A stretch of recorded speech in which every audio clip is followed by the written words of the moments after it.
segment is the Tech Note, and of course we are going to be looking at financing for gender-based violence interventions in the country. Just a preamble before I introduce my guest this morning. The status right now is 1 in 3 women worldwide experience physical or sexual violence, mostly by an intimate partner. Violence against women and girls is a human rights violation, and the immediate and long-term physical, sexual and mental consequences for women and girls can be devastating, including death. In Uganda, 17,664 cases of gender-based violence were reported in the year 2020 alone. That is grim. We are joined here this morning by Mr. Emmanuel Kashaija. He is the Gender and Economic Justice Manager at Forward, to help us understand where we are in terms of financing interventions, efforts from the justice system to all activism that is ensured at stopping this very grim vice. Thanks for joining us this morning and making time. Thank you, Ronald. How are you doing? I'm very okay. I am Chris, by the way. I forgot Chris, to say that. Okay, Chris, I was mistaken. I'm sorry for that. All right, let's get underway. 16 days of activism that comes on the backdrop of concern that financing for gender-based violence intervention is fledgling.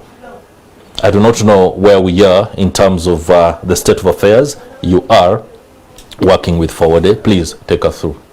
Thank you, Chris. Yes, the 16 days of activism, of course, emerges from the concern of the world bodies, especially the United Nations, under the office of the chief of the United Nations, and the world is looking at possibly ending the scourge of gender-based violence by 2030. 2030. 2030, that's of course. 10 years. Of course, less than 10 less than 10 years. Of course, that's when all the Sustainable Development Goals are supposed to be achieved. And yes, thanks for the good introduction. You have mentioned some of the statistics globally, but when we come back home to Uganda, I think things are looking much worse than the picture we are shown, than on the global stage. On the global stage, yes. Yeah. Of course, you mentioned the more than 17,000 cases in last year's police crime report. Those were just the domestic violence cases, actually, not the entire GBV. Not the entire GBV. Yes, yeah. There were a further more than 14,000 cases of defilement in that same year. What? There was another 16,000 cases of sex-related offenses in that same year, and there were over 1,400 cases of rape reported. That is grim. And those are just the reported cases. Many cases in Uganda go unreported because of stigma and because even because of apathy. Some people think they won't be solved, but mostly the stigma. People have resigned to a system that doesn't address effectively their concerns. Some people have resigned their fate to because of stigma, because of apathy, but also because of one key thing, which is the cultural, our cultural values currently in Uganda.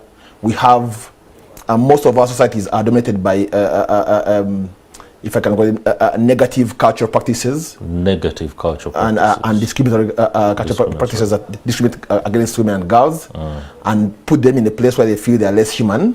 Let's keep it there for a while. There is a tendency within some communities to glorify violence against women. So much so that there are elements in a very sad revelation of women that can question a man's affection to them if that man never at any one time threatens them or be's violent against them.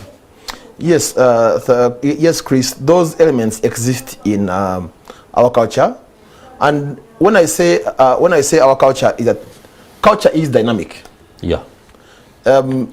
Policy, government interventions, CSO interventions have the capacity to change culture. Right now, our culture has become mixed between Western, our traditional values, and so that's why you find those those discrepancies in culture. No one in traditional African culture ever glorified gender-based